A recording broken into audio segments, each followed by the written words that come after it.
მოგესალმებით მეგობრებო. ახლა ვიმყოფებდი ანტვერპენის რკინიგზის სადგურზე.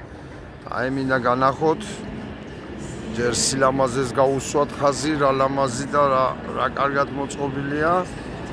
და ნახეთ და აი ვიცი ახლა ტროლეიბოტების შემემესებით ეს არის ბედნიერი ქვეყანა რა. ადამიანებს არ უჭირთ, არ ჭამა, არც დასვენება, არც სამუშაო ადგილის შოვნა. ნუ აწყობილი ქვეყანაა ყოველნაირად, მაგრამ მიუხედავად ამისა, დღეს არ ვიცოდი, ადამიანს უნდა დავხვედროდი სადგურზე, რკინიგზის სადგურზე მთხოვენ და მოვედი და არის გაფიცული. აი რას ნიშნავს დემოკრატიული ქვეყანა, აი რას ნიშნავს იყოს საზოგადოების წევრი. გაფიცულია, კანტიკუნდად დადის მატარებლები, აი ეს სავსეა სულ აქ ამ სადგურიდან ყოველ 5 წუთში გადის მატარებლები, ყოველ 5 წუთში. და მიდის, რა ვიცი, საფრანგეთისკენაც, გერმანიისკენაც, ჰოლანდიისკენაც და ყველგან მიდის აქედან მატარებლები და ნუ ბელგიის ქალაქებამდე ხო არა მაქვს საუბარი, ყველა წერტილში მიდიხარ მატარებლით და არის გაფიცული.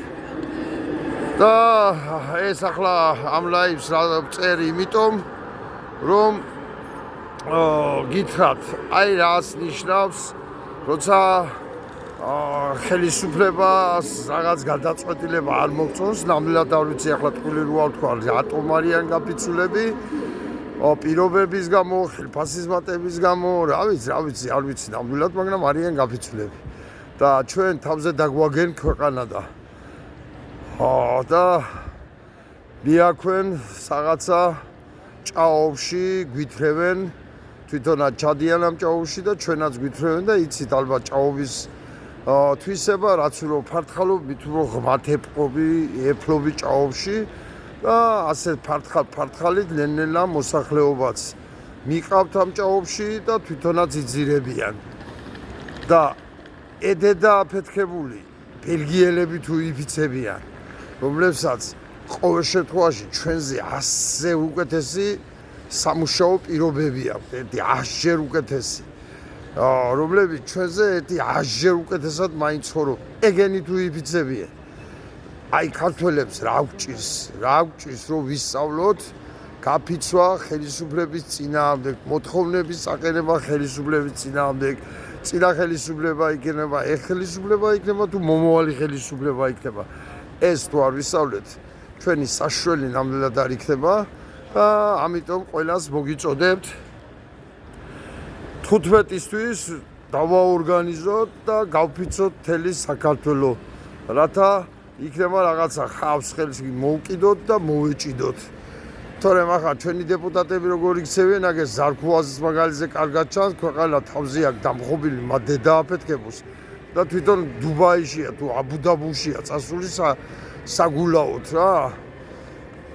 რა ვიცი და რესტორნებში ქეიბობენ მოსამართლეები, როცა მათი გადაწყვეტილებით ბავშვებს, ახალგაზრდობას უნგრევენ მომავალს და ისინი და ვითომ არაფერი ძახდება ამ ქვეყანაში, ზიან ქეიფობენ ჯიგრები.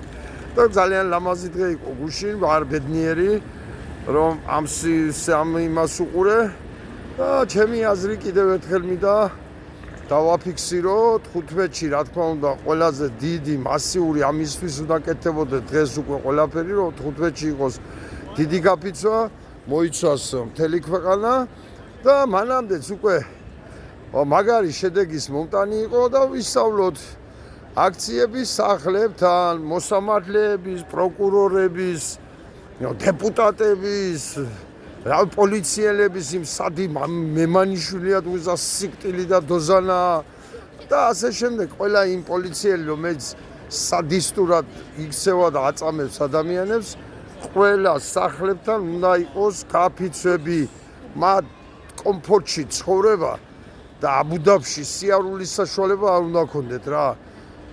ტრაგედია უნდა იყოს მათთვის ეს ყველაფერი, რასაც აკეთებენ და უნდა იგზნონ, რომ ყველგან საზღვარით იქნება ეს თუ საქართველოში ექნება დისკომფორტი და ისე ვეღარ იგულაებენ, როგორც გულაობდნენ. რა ვიცი თუ თავი შეგაწყინეთ, მაგრამ მე ყოველ შემთხვევაში ასე ვფიქრობ, მივბაძოთ ბელგიელებს, გავიფიცოთ, გაფიცეთ მატარებლები, გაფიცეთ მეტროები, გაფიცეთ ყველაფერი, აბსოლუტურად ყველაფერი. ავტობუსები, ყველაფერი უნდა გაიფიცოს. სხვა გამოსავალი ჩვენ არ დაგვიტოვენ. სხვა, ავიც, სხვა საშუალო ნამდვილად არა. მადლობთ ყურადღებისათვის.